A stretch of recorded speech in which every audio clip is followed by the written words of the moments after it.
So today I am going to make a basil feta tomato omelette for a midnight snack here. I got a hankering for something to eat. Wanted something fairly basic. As you can see right here, those are all the ingredients you actually need to make this omelette.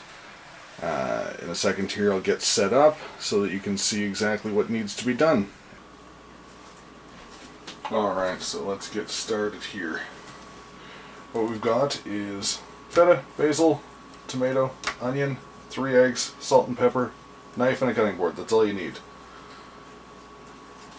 First part is the onion, because you need to get that caramelizing because it won't cook inside the egg fast enough. Cut it down the center. You only need half.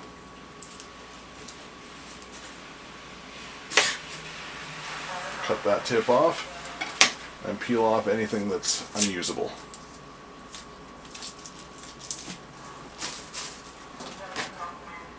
Since you just want a small dice and you don't even need the whole half, cut little strips about halfway through the onion. Make sure you're using a sharp knife or you will end up cutting yourself.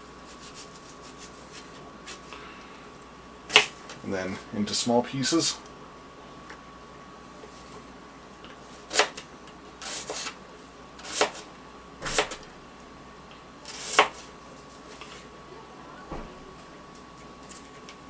Dice some onion. You can obviously put as much as you want in, more or little, it's totally up to you.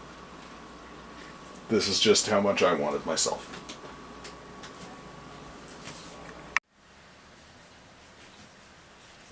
Alright, now in a medium-sized frying pan, turn your stove onto a low-medium heat. If you've got numbers on the dial, 4 or 5, depending on your stove, so that you can melt the butter and put all of your onions in.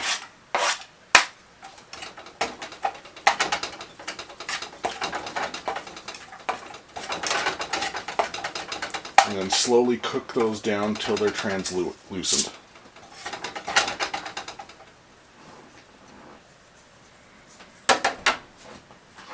Then we will come back over and start cutting all the extra things we'll need to be putting in the omelette. Alright, now we've got fresh basil. Every summer, when you're at the grocery store, pick up a plant when you see it in the garden section. They're anywhere from $3 to $4 and they grow almost the whole season. This is just one sprig that I took off the top. And for aesthetic purposes, there's a little sprig up at the top that I cut off so that I have it for the end. So I have it for the end result. Sorry, excuse me. The rest of it, however, pick the leaves off.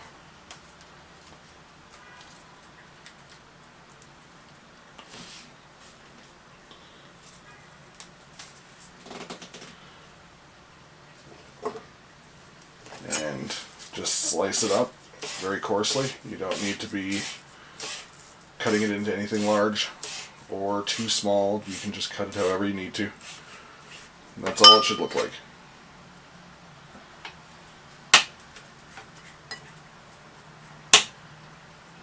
The tomato. Now this tomato is a little bit past its prime, but that'll work just fine for an omelette, because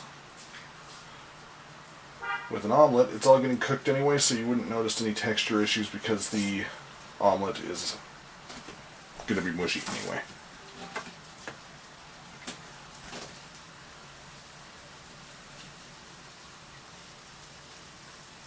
So I cut off the part that wasn't very good.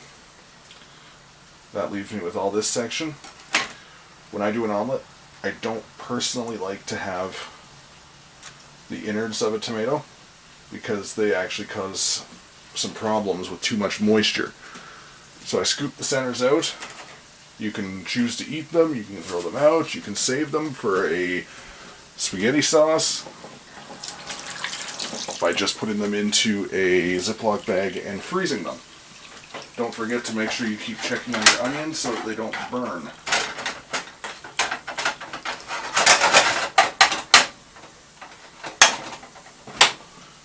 with your tomato that you've scooped the insides out of.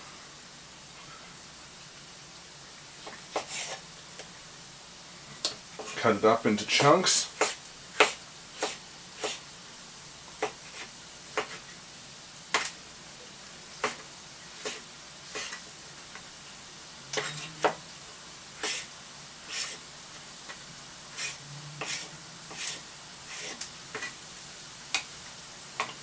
Now you've got your tomato all done as well.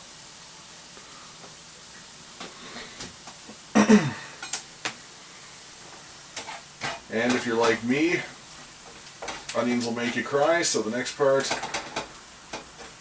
is a little bit harder because you can't see as well. But now you need feta.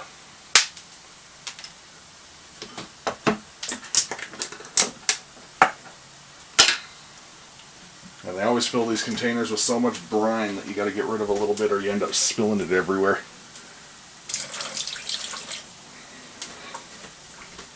And trust me, that's not fun to clean up.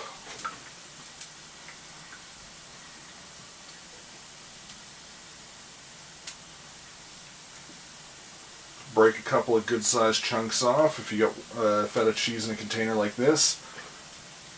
You can also get it in a vacuum packaged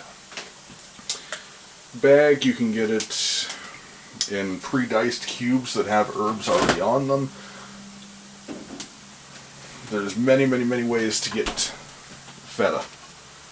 And with the feta, you can cut it, you can crumble it, your choice. I'm just kind of coarsely chopping it because I like to know when I'm hitting a piece of cheese, as I am a cheese fan. And bear in mind, it is like 11 something at night right now that I'm doing this. I started this in total less than 10 minutes ago, maybe give or take in that area. This doesn't take very long to put together. And if you don't have an aversion to breakfast at night, it's a pretty good alternative and something reasonably healthy, and it'll fill you up. Take your eggs and crack your eggs open.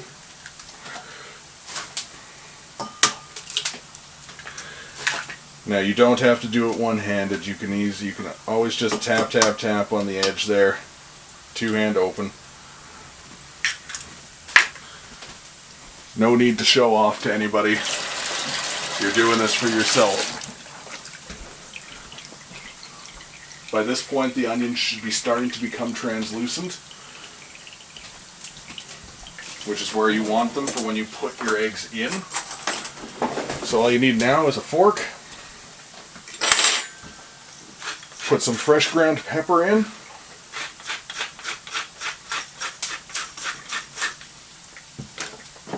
Pinch of salt.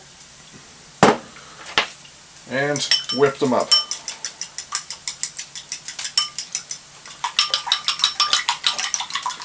No special tools, you don't even need a whisk. Just beat it all together.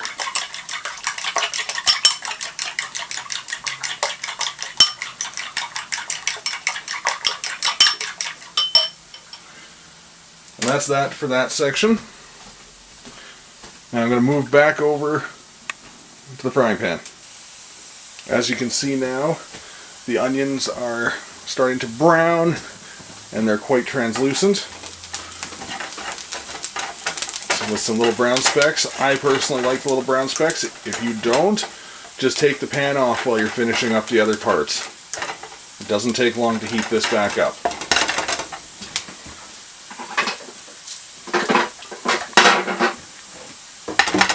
Now, take your bowl of eggs. Spread your onions out a little bit.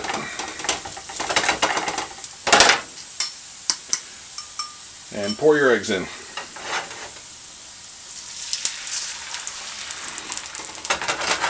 Give it a little bit of a shake like that, and you should automatically see the edges starting to cook. Then grab all your other ingredients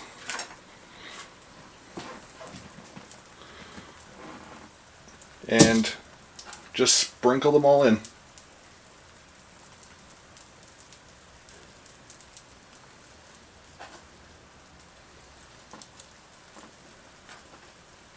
If you feel like you've cut too much of anything, you can always save it for another day.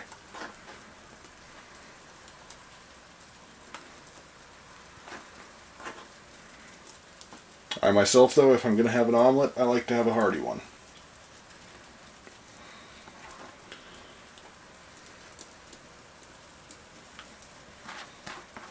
And don't be scared to get your hands in it.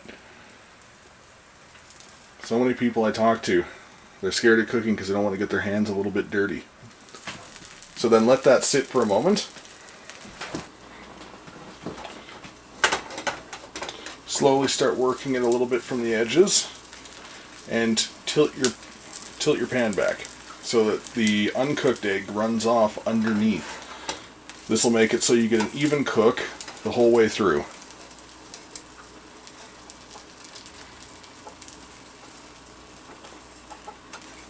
And just kind of shake your omelet back down a little bit.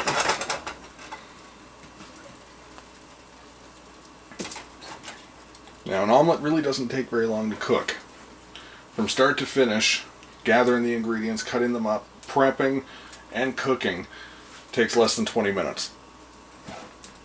Took a little bit longer because I'm fumbling around with the camera to do this video for you guys.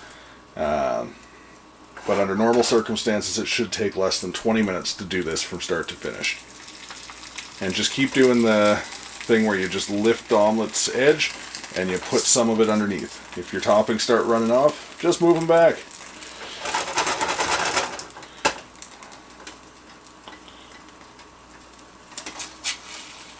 If you notice the center, if you can't seem to get it to run properly from the center, just poke a hole in and let it run down under it a bit.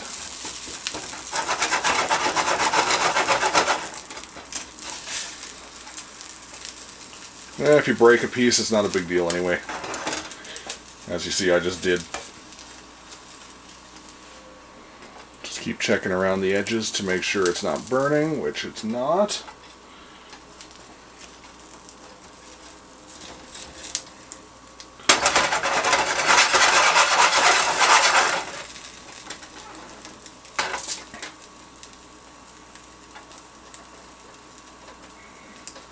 It does take a little bit of time to finish cooking in the center, though. One good way to speed that up is take a lid with a little bit of water.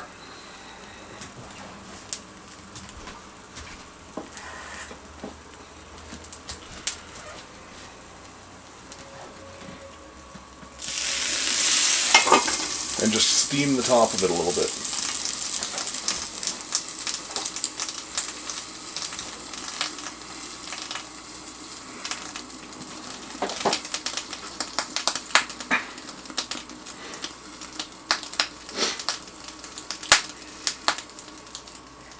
After you give it a few seconds, take a peek.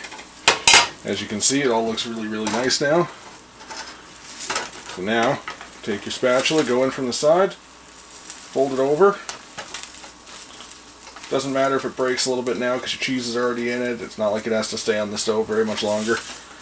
And hook under again, and fold the whole thing this time.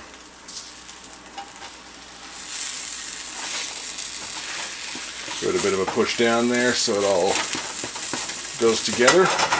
Give it a couple more seconds here cooking on that side. Then we'll move over to plating, where I'll cut it open so that you can see inside.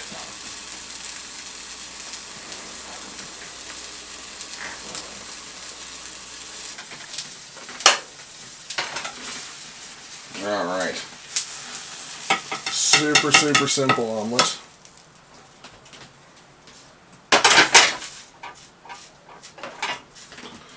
And normally, I would just kind of garnish it with the sprig of basil that I didn't use. which makes it look like that.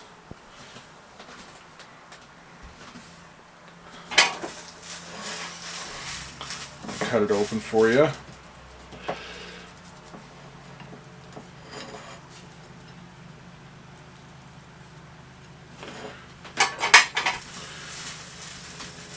And all you can see is that it's very, very, very moist. It's not dried out by any means. It's just cooked. You don't need to overkill your eggs.